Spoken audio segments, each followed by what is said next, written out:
Hello guys! Hello, this is for Capricorn.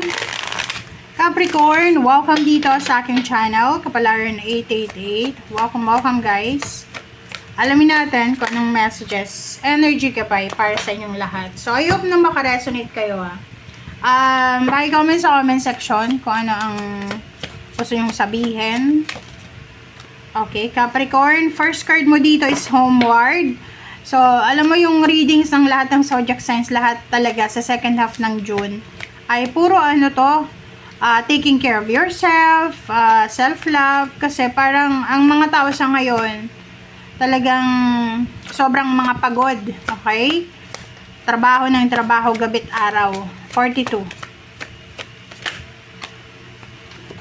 Okay, 42, 6, number 7, magkasunod lang siya.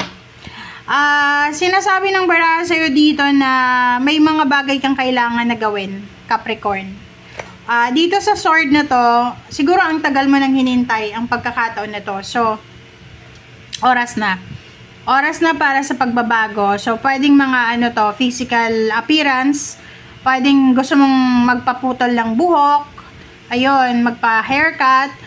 Magpa-nail polish or alisin yung nail polish, magpakulay ng buhok, magpaalis ng kulay ng buhok, magpakulot. Ganon, magpapayat, magpataba or whatever man na changes ito. So, nakikita ko siya dito na sa physical body mo or sa health or yun sa emotion mo, kailangan mo ng pagbabago. Sinasabi ng barahan na kailangan mong mahalin ang sarili mo.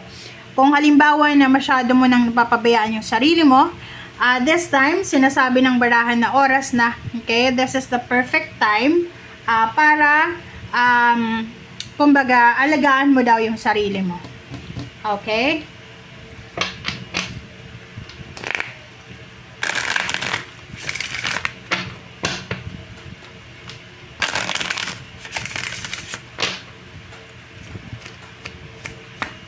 Capricorn.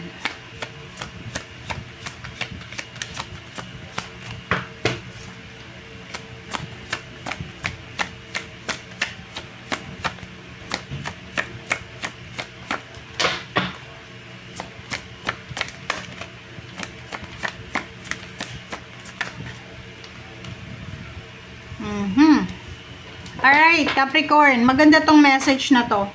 Adjacent possibilities. There's a balance coming para sa'yo. Ano yung ibig sabihin niya? Ang ibig sabihin niya, may mga doors or opportunities na gustong-gusto mo pero hindi nangyari. May mga plano ka, may mga wini-wish ka, pero sa kasamang palad, hindi yun nangyari. But this time, sinasabi ng barahan na magkakaroon ng balanse. So, halimbawa, okay lang na hindi ka natanggap sa company na yan.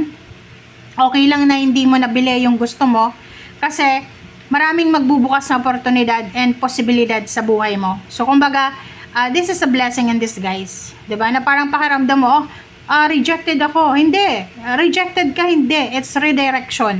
Kumbaga, inalis ka doon sa gusto mo na to kasi hindi yun maganda para sa'yo. Okay? And next is 5 din. So, door to spirit. So, yung second half ng June, kumbaga yung pagitan ng spiritual world and then yung earth or ng buhay dito sa mundo ay napakanipis lang. So, pwede kang mag-wish, pwede mong hinga ng tulong yung mga mahal mo sa buhay na mayapa na. Pwede mong ipanalangin sila, ipamisa. Pwede mo silang kumustahin through your intuition, parang ganon. So, yung spiritual door ngayon ay open. So, yun, humingi ka ng tulong sa mga spiritual helpers and guides mo. And yun yung maganda sa'yo sa linggong ito. 2 linggo.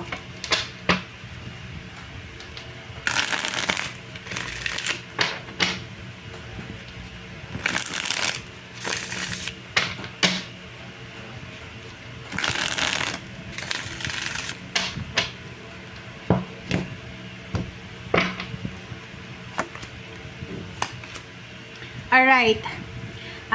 This is High Priestess and this is 6 of Cups. So, nakikita ko sa'yo dito na tingnan natin isa pa. So, nakikita ko sa'yo dito na yung iba sa inyo, Capricorn, ay ayaw nyo na talagang bumalik sa dati yung buhay nyo. Hindi ko alam kung anong nangyari sa inyo sa past, but ang sinasabi ng baraha sa'yo dito, moving forward ka, looking forward ka para sa future.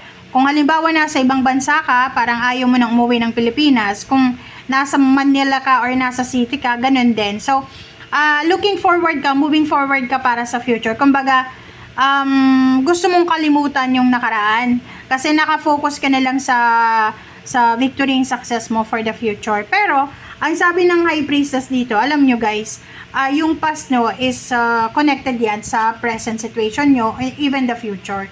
So okay, given yan na sa baraha mo, kung makikita mo na ayaw mo nang balikan yung nakaraan kasi maybe masakit yung nangyari sa iyo sa past. But, alam nyo, yung past, kung masakit man yan, or malungkot yung past mo, yan yung magdadala or magpapatibay sa'yo. Okay? So, just keep going lang. Diba? Ihanda mo yung sarili mo, prepare yourself for very exciting and inspiring future. Diba? Sinasabi ng baraha sa'yo dito, ihanda mo yung sarili mo sa pakikibaka, sa pakikipaglaban para sa pangarap mo. Kumbaga, kung talagang willing ka na makuha lahat ng mga pangarap mo sa buhay, matupad yan, eto yung baraha na nagsasabi sa'yo. Okay?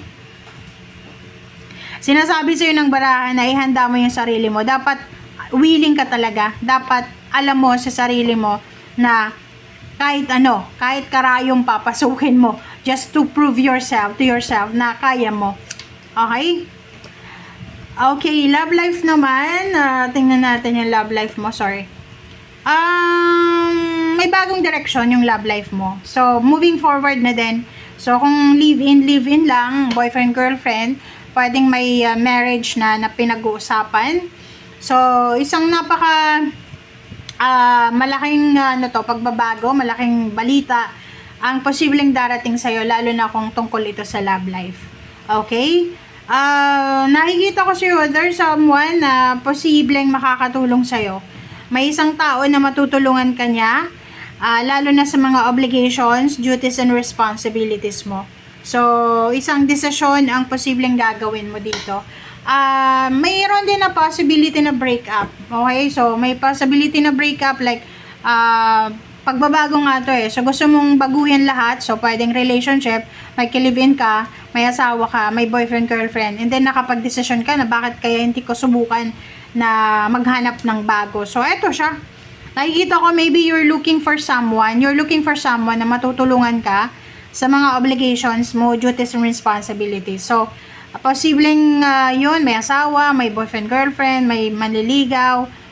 Pero mas pipiliin mo siguro yung mayaman kasi kailangan mo ng tulong Ang dami mong obligations.